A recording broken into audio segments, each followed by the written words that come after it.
Class 12th के जो science stream के विद्यार्थी हैं लगातार से कमेंट कर रहे थे भाई कि रसायन शास्त्र यानी कि केमिस्ट्री के मोस्ट इंपोर्टेंट क्वेश्चन करवाइए, है ना, क्योंकि आपकी त्रैमासिक परीक्षा बिल्कुल सिर पर आ चुकी है। बिल्कुल आपके लिए ऐसे क्वेश्चन लेकर आया हूँ, मोस्ट सिलेक्टेबल क्वेश्चन लेकर आया हूँ जो कि आपके सिलेबस पर आधारित है भाई।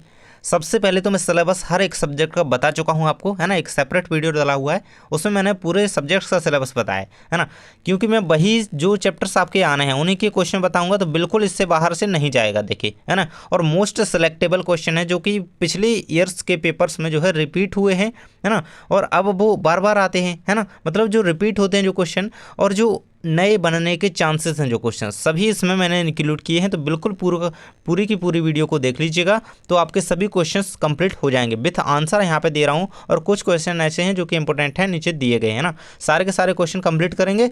चलिए स्टार्ट करते हैं। और जल्दी ही मैं इस वीडियो के मतलब अगले वीक वीडियो लाऊंगा, उसमें मैं आपके MCQs कंप्लीट करवा दूंगा, है ना, जो आपके वस्तुनिष्ठ प्रकार के रहेंगे। तो बिल्कुल परीक्षा की तैयारी के लिए निश्चिंत रहिए, हर एक सब्जेक्ट की तैयारी यहाँ पे आपकी करवाई जाएगी, है ना। कमेंट बॉक्स में बताइएगा कि आपको अन्य के सब्जेक्ट के क्वेश्चन चाहिए। देखिए 2 अंक के क्वेश्चन हमारे यहाँ से स्टार्ट होते हैं। पहला क्वेश्चन जिसमें दिया गया है, आप देख ही सकते हैं, क्वेश्चन देखकर विद्यार्थी समझ जाता है भाई कि इंपॉर्टेंट है या नहीं, है ना। जिसको नहीं पता उसे मैं बताते जाऊँगा भाई। विलयन किसे कहते हैं भाई, जरूरी नहीं कि 2 ही नंबर में आए, ये आपका एक शब्द या वाक्य उत्तर में भी पूछा जा सकता है ना।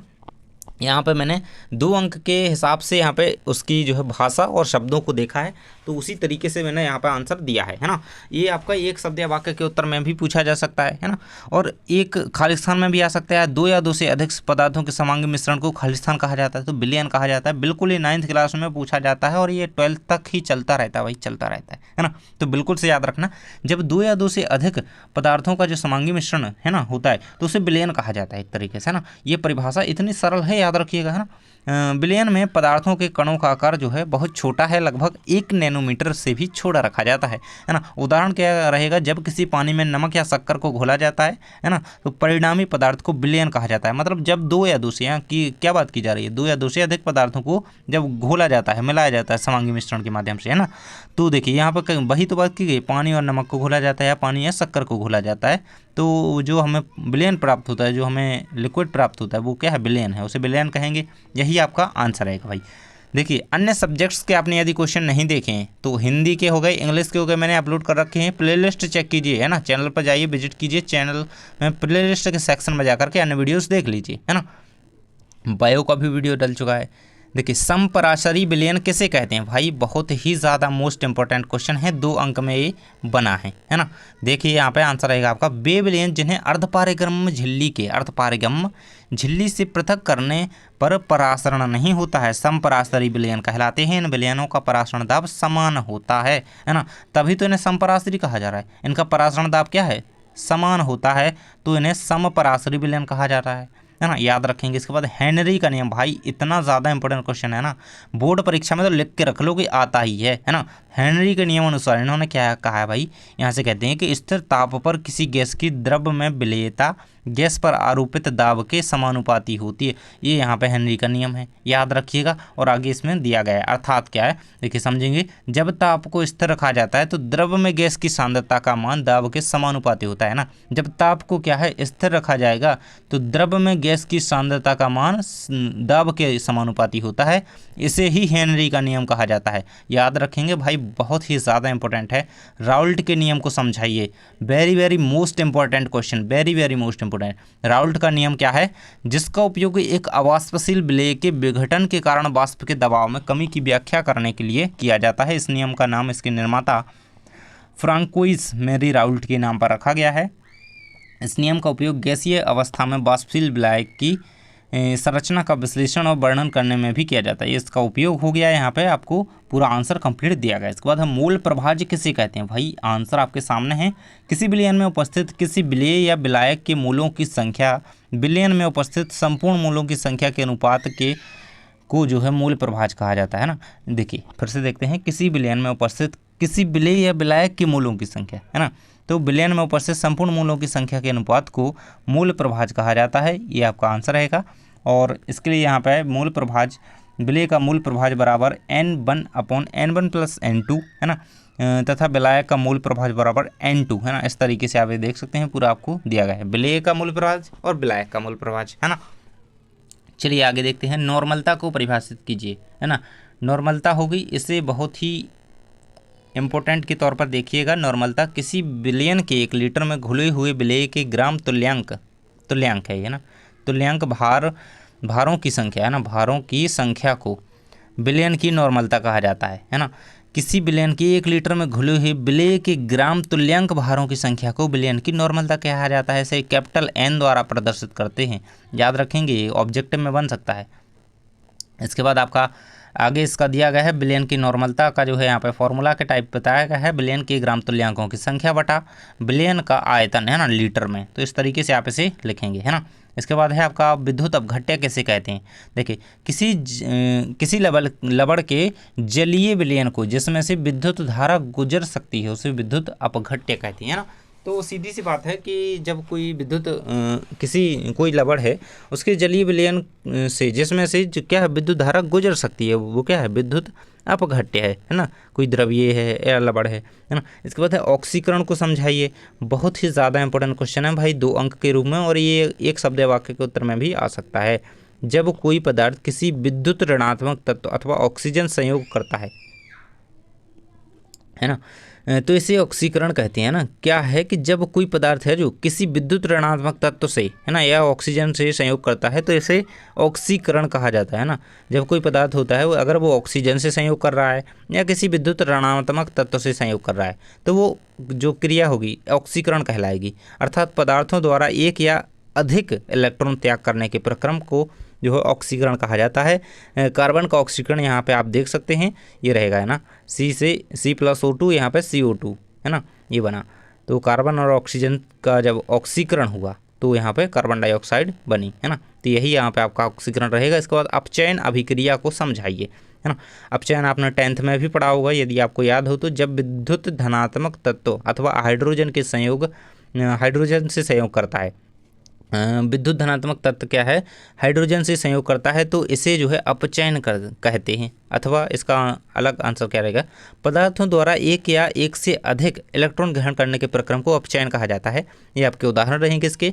चलिए मैं जल्दी जल्दी आपके क्वेश्चन करवा दे जाता हूँ। देखिए कोई भी विद्यार्थी हमसे पर्सनल बात करना चाहता है, कोई भी उसका डाउट है ना, किसी भी प्रकार का आपकी बोर्ड परीक्षा में आपको कोई दिक्कत आ रही है, भाई तैयारी में दिक्कत आ रही, आप हमें नीचे डिस्क्रिप्शन में दी गई लिंक इंस्टाग्राम पर फॉलो कर सकते हैं, आप वहाँ पर हमें मैसेज कर सकते हैं। ओके, तो जुड़ जाइएगा वहाँ पे हमसे। विद्युत चालकता को परिभाषित कीजिए भाई। तो विशिष्ट प्रतिरोध के व्युत्क्रम को विशिष्ट चालकता कहते हैं तथा इसे सिग्मा से प्रदर्शित करते हैं। विशिष्ट चालकता की परिभाषा यहाँ पे दी गई है, जरूर से याद रखेंगे, बहुत बार पूछी गई है। कोलरॉस का नियम लिखिए भाई, तो ये आपके सामने रहेगा। अनंत तनुता पर किसी विद्युत अपघट्य की मूलर चालकता का मान उस विद्युत अपघट्य के धन आयन तथा ऋण आयन की मूलर आयनिक चालकता या अलग अलग मूलर चालकता के योग के बराबर होती है। यही जो है कोलरॉस का नियम है भाई, याद रखेंगे। इसके बाद है ओम का नियम। भाई मैं कह रहा हूँ कि बोर्ड परीक्षा में तो ये इतना पसंदीदा क्वेश्चन है, ये इतना लोकप्रिय पॉपुलर क्वेश्चन है ना, इतनी बार देते हैं वो जो एग्जामिनर होते हैं ना, तो बहुत बार ये क्वेश्चन भाई आया है और आता है ना। मोस्ट इंपॉर्टेंट क्वेश्चन है, तो 2 नंबर के रूप में तो करिएगा ही। अगर लॉन्ग में आता है तो 4 अंक में इसे कर लेंगे, है ना, वो मैं बताऊंगा कैसे करना है। तो किसी चालक के सिरों पर लगाए गए विभवांतर तथा उसमें प्रवाहित धारा के संबंध में एक नियम स्थापित किया जाए जिसे ओम का नियम कहा जाता है। तो ये नियम क्या कहता है भाई, नियम तो यहाँ से स्टार्ट होता है। किसी चालक के सिरों पर लगाया गया विभवांतर तथा उसमें प्रवाहित धारा के अनुक्रमानुपाती जो है होता है ना। जो अगर देखिए कोई चालक है उसके सिरों पर, है ना, एक ये सिरा हुआ चालक का, एक यहाँ पे लगाया गया विभवांतर, उसमें प्रवाहित धारा के जिसमें करंट बह रहा है उसमें प्रवाहित धारा के अनुक्रमानुपाती होता है क्या, विभवांतर। तो यहाँ पे देख सकते हैं, यहाँ पे है ना V बराबर RI। तो इस तरीके से आपको इसका फॉर्मूला याद रखना है। इसके बाद फैराडे के विद्युत अपघटन का नियम लिखिए, है ना। फैराडे के नियम जरूर से याद कर लेंगे भाई। जब 2 या 2 से अधिक विद्युत है ये अपघट्य के विलयन में समान मात्रा की विद्युत धारा प्रवाहित की जाती है तो इलेक्ट्रोड पर निक्षेपित होने वाली पदार्थ की मात्रा W उनके रासायनिक तुल्यांक के समानुपाती होती है ना। पदार्थ की मात्रा को W से प्रदर्शित किया जाए है। लेगेंड को परिभाषित कीजिए। देखिए भाई लेगेंड हो गया, कीलेट हो गया, दोनों को बिल्कुल उदाहरण सहित याद कर लेना। अंतर भी आ सकता है और इनमें पूछा भी जा सकता है, इसी तरीके से परिभाषा आ सकती है। देखिए लेगेंड देखेंगे कोई भी परमाणु या आयन जिसमें केंद्रीय धातु परमाणु को इलेक्ट्रॉन युग में त्यागने की प्रवृत्ति होती है उसे लिगेंड कहा जाता है। तो लिगेंड एक दाता के रूप में कार्य करता है। ये आपका कंप्लीटली आंसर इसका हो जाएगा। इसके बाद कीलेट है भाई आपका। कीलेट में देखेंगे कि कीलेशन द्वारा उपसह संयोजन यौगिकों का स्थायित्व कीलेट प्रभाव कहलाता है। कीलेट प्रभाव बहुत ही इंपॉर्टेंट क्वेश्चन है। कीलेट आता है मतलब ये दोनों लगभग क्या है, अथवा में आते हैं एक दूसरे के। इसके बाद आपका क्वेश्चन दिया गया परासरण एवं परासरण दाब को परिभाषित कीजिए। देख सकते हैं आंसर इसका परासरण और परासरण दाब। देखिए ये क्वेश्चन दोनों साथ में आ सकते हैं, यहाँ पर एक दूसरे के अथवा में आ सकते हैं, अलग अलग क्वेश्चन आ सकते हैं ना। एक शब्द या वाक्य में भी आ सकता है आपके कि परासरण दाब को समझाइए, इस तरीके से थोड़ा सा आपको लिखना होगा। तो हर तरीके से क्वेश्चन को तैयार करके रखिए। देखिए परासरण देख लेते हैं। विलयन के अणुओं का अर्ध परासरण झिल्ली से होकर शुद्ध विलायक से विलयन की ओर या तनु विलयन से सांद्र विलयन की ओर स्वतः प्रवाह को परासरण कहा जाता है ना। तो जब कोई विलयन है तनु से सांद्र की ओर अगर बह जाए है ना, प्रवाह हो जाए, तो वो परासरण कहलाता है। इसके बाद परासरण दाब क्या कहलाता है? विलयन की सतह पर लगाया गया वह न्यूनतम बाह्य दाब जो अर्ध पारगम्य झिल्ली से होकर विलायक को विलयन में प्रभावित होने से रोक दे, वो परासरण दाब कहलाता है। तो ये आपका आंसर रहेगा। इसके बाद है विलेयता को प्रभावित करने वाले कारकों को समझाइए। तो आप ये क्वेश्चन जो है 4 अंक के रूप में भी तैयार कर लेंगे भाई, क्योंकि ये लॉन्ग क्वेश्चन आ सकता है, 3 अंक में भी ये बन सकता है। तो बिल्कुल ताप, दाब है ना और सांद्रता के आधार पर जो विलेयता को प्रभावित करते हैं कारक, वो सीख लेंगे। यहाँ पे 2 ही दिए गए हैं, आपको जहाँ से भी मिले भाई जरूर से सीख लेना। ये ताप और दाब के आधार पर यहाँ पे इसका कारक बताए गए। इसके बाद है आदर्श व अनादर्श विलयन। बहुत इंपॉर्टेंट क्वेश्चन है, 3 नंबर में भी आया है कई बार और 2 नंबर में भी पूछा जा सकता है। तो मैंने 2 यहाँ पे दे दिए हैं, 3 अंक में एक तैयार कर लेंगे। देख सकते हैं यहाँ पे आदर्श विलयन है एक तरफ, अनादर्श।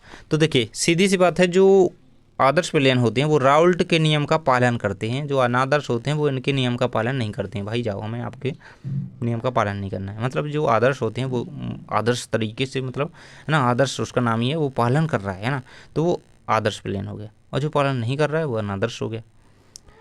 सेकंड आंसर रहेगा विलयन बनने की प्रक्रिया में एंथैल्पी परिवर्तन नहीं होता है। विलयन बनने की प्रक्रिया में एंथैल्पी परिवर्तन होता है।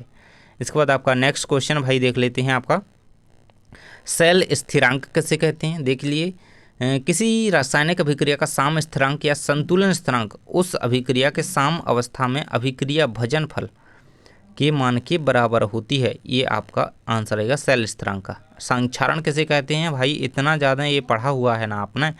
जब धातुओं को वायुमंडल के संपर्क में रखा जाता है तो वायुमंडल में उपस्थित गैसें तथा नमी की उपस्थिति से धातु धीरे धीरे नष्ट होने लगती है।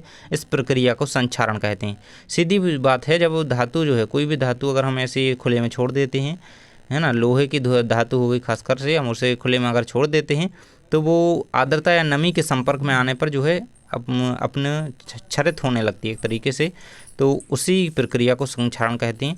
यहाँ से हमारे स्टार्ट होते हैं जो अन्य महत्वपूर्ण प्रश्न आएंगे भाई। 19 चैप्टर्स के हैं जो आने हैं, 2, 3 व 4 अंक के प्रश्न हैं। भले ही इनके आंसर नहीं दिए गए हैं, लेकिन मोस्ट सेलेक्टेबल क्वेश्चन है। एक एक प्रश्न को रट लेना भाई। राउल्ट का नियम लिखिए तथा इसकी गणितीय व्याख्या कीजिए, 4 नंबर में क्वेश्चन बन सकता है। इसके बाद आपका सेकंड दिया गया है परासरण दाब मापने की बर्कले हार्टले विधि। बर्कले हार्टले विधि बहुत इंपॉर्टेंट है, ये आपकी 3 अंक में बन सकती है। अगर आपका क्वेश्चन दे दिया कि निम्न को समझाइए, तो उसमें बर्कले हार्टले विधि है ना, कई सारी अभिक्रियाएं दे देते हैं, इन्हें समझाइए, है ना। तो ये 4 नंबर में भी आ सकता है आपका, है ना। तो बिल्कुल से याद करके रखना है। इसके बाद है आपका क्वथनांक उन्नयन व हिमांक अवनमन का ग्राफीय निरूपण कीजिए। सभी क्वेश्चन सिलेक्टेड हैं भाई। मानक हाइड्रोजन इलेक्ट्रोड क्या है या कैसे बनाया जाता है? मोस्ट इंपॉर्टेंट क्वेश्चन है ये, 4 अंक के रूप में। इसके बाद है मूलरता व मूललता में अंतर। इन दोनों की परिभाषा भी कर लीजिएगा, तो अंतर तो हो ही जाएगा, है ना। परिभाषा जरूर से कर लेंगे, क्योंकि अगर किसी एक में परिभाषा आ गई तो आपको करके रखनी चाहिए। इसके बाद है एकल इलेक्ट्रोड विभव के लिए नर्नस्ट समीकरण व्युत्पन्न कीजिए। बहुत इंपॉर्टेंट है, बहुत बार परीक्षा में आया है नर्नस्ट समीकरण, है ना। इसके बाद है संक्षारण किसे कहते हैं? वही परिभाषा लिखेंगे, इससे प्रभावित करने वाले 3 कारकों को लेकर इससे बचाव के लिए उपाय, है ना। तो बचाव के उपाय आप याद कर लीजिएगा भाई। 10th में आपने पढ़ा होगा, है ना। मैंने 10th क्लास के जो साइंस के स्टूडेंट की वीडियो डाली थी उसमें तो बताया था, लेकिन यहाँ पे मैं आंसर नहीं बता पा रहा हूँ, कोई बात नहीं। लेकिन हाँ, आंसर आप लोग जरूर से इसको याद कर लेंगे। इसके बाद है शुष्क सेल का सचित्र वर्णन। भाई 4 अंक के लिए बिल्कुल तैयार कर लो, ये क्वेश्चन 4 अंक में पूछा जाएगा। इसके बाद है विद्युत रासायनिक सेल की क्रियाविधि, 4 अंक के लिए क्वेश्चन, है ना। तो बताते जा रहा हूँ कितने अंक के लिए आएगा। तुल्यांकी चालकता व आणविक चालकता में 3 अंतर याद कर लेना। इसके बाद है आपका विद्युत रासायनिक सेल व विद्युत अपघटनीय सेल में अंतर, फैराडे के नियम लिखिए, अभिक्रिया की कोटि को समझाइए, उसके प्रकार भी है ना, अभिक्रिया की कोटि का प्रकार है ना, शून्य कोटि की अभिक्रिया हो गई, प्रथम कोटि की अभिक्रिया है ना, इन्हें याद रख लीजिएगा। सक्रिय ऊर्जा और दहली ऊर्जा पर टिप्पणी है ना, अंतर भी इसमें पूछा जा सकता है, लेकिन आप इनके बारे में थोड़ा थोड़ा पढ़ लेंगे तो बस इस पर लिख देंगे आप। रासायनिक अभिक्रिया के दर को प्रभावित करने वाले कारक लिखिए, बहुत इंपॉर्टेंट क्वेश्चन है। प्रथम कोटि की अभिक्रिया के लिए व्यंजक व अर्ध आयु काल का जो व्यंजक है आपको निर्धारित करना है। आर्हीनियस समीकरण आपको याद कर लेना भाई, इसका ऑब्जेक्टिव में भी आ जाता है कई बार कि आर्हीनियस समीकरण क्या है समझाइए, तो जरूर से याद रखेंगे। मैंने फिजिक्स में आपका कंप्लीट करवा दिया था। अभिक्रिया की दर और दर स्थिरांक में अंतर है ना, तो कर लीजिएगा। लेंथेनाइड संकुचन किसे कहते हैं, लेंथेनाइड संकुचन के प्रभाव लिखिए, इंपॉर्टेंट क्वेश्चन है भाई, आपके 4 नंबर के चैप्टर से है, 5 से शायद। लेंथेनाइड व एक्टिनोइड में अंतर लिखिए, ये भी याद कर लेंगे क्योंकि 2 नंबर में ये क्वेश्चन आ सकता है आपका, है ना। इसके बाद आपका नेक्स्ट क्वेश्चन भाई दिया गया है, डी ब्लॉक व एफ ब्लॉक के तत्वों में अंतर, या इनके जो है डी ब्लॉक के तत्वों के जो है गुण पूछे जा सकते हैं, है ना, तो बिल्कुल से याद रखेंगे, अंतर कर लेंगे तो वो तो बन ही जाएंगे। द्विक लवण व संकुल लवण में ये आपका 2 नंबर में क्वेश्चन बन सकता है, बिल्कुल से याद कर लेंगे अंतर के रूप में, क्योंकि अंतर आना ही है। Cu+ जो है रंगहीन है जबकि Cu2+ जो है रंगीन है, क्यों? ऐसा क्वेश्चन एक ना एक आएगा, भरी अथवा में आएगा, है ना, मतलब ऐसे 2 क्वेश्चन बनेंगे जो कि एक अथवा में होगा, एक मेन क्वेश्चन रहेगा, है ना भाई, तो बिल्कुल से कर लेंगे ना, क्योंकि आते हैं ऐसे क्वेश्चन। ये हो गया मोस्ट इंपोर्टेंट। इसके बाद संक्रमण धातुएं रंगीन आयन क्यों बनाती हैं, संक्रमण धातुएं अनुचुंबकीय कण दर्शाते हैं, क्यों? तो भाई ये तीनों क्वेश्चन बिल्कुल से ध्यान दीजिएगा और ये भी इसमें ऐड कर लो, है ना। संक्रमण धातुएं अच्छे उत्प्रेरक होते हैं, क्यों? बिल्कुल से ये क्वेश्चन अच्छे से याद कर लेना, देख लीजिएगा। इसके बाद संक्रमण तत्व किसे कहते हैं, संक्रमण धातुएं आसानी से मिश्र धातु बनाते हैं, क्यों? है ना, बिल्कुल से याद रखेंगे भाई। इसके बाद संयोजकता बंध सिद्धांत को समझाइए, आइसे लवण व फेरोसिन पर टिप्पणी, द्विक लवण व संकुल लवण में अंतर, भाई मोस्ट इंपोर्टेंट क्वेश्चन है 2 अंक के रूप में। इसके बाद है आपका ये द्विक ही है ना, ठीक नहीं है ना, ये नहीं, देखिए यही है ना, द्विक लवण व संकुल लवण में अंतर, यही क्वेश्चन रिपीट होगा, कोई बात नहीं। बर्नर का उपसह संयोजी सिद्धांत क्या है। इसके बाद है ज्यामितीय समावयता, बंधन समावयता एवं आयनीकरण समावयता। भाई एक ना एक समावयता बिल्कुल से अगर पूछी जाएगी तो छूटेगी नहीं, क्योंकि आप इन्हें तैयार कर लेंगे, तो कर लेना भाई, छोड़ना मत, है ना, पढ़ तो लेना है इनके बारे में। IUPAC नामकरण तो भाई कोई सा भी आ सकता है, क्योंकि आपकी में जो हैं उन्हें तो देख ही लीजिएगा, और मैं अगली वीडियो में आपको शायद अगर बता पाऊँ तो जरूर से बता दूंगा कि कौन कौन से आपको कर लेना है। तो इतने सारे जो क्वेश्चन मैंने बता दिया, अगर ये विद्यार्थी कोई कर लेता है ना कंप्लीट, तो अभी तो आपके लिए हेल्प हो ही जाएगी। साथ ही आपकी बोर्ड परीक्षा तक की तैयारी के लिए मोस्ट इंपोर्टेंट सिलेक्टिव क्वेश्चन मैंने बताए हैं, तो इन्हें जरूर से तैयार कीजिए। और फिजिक्स का, हिंदी का, अन्य सारे सब्जेक्ट्स का वीडियो डाला हुआ है, तो जाकर के देखिए, अपनी परीक्षा की तैयारी कीजिए। थैंक्स फॉर वॉचिंग, मिलते हैं नेक्स्ट वीडियो में। और आप हमसे जुड़ जाइए, इंस्टाग्राम पर फॉलो कर लीजिए, टेलीग्राम पर जुड़ जाइए। Thanks for watching.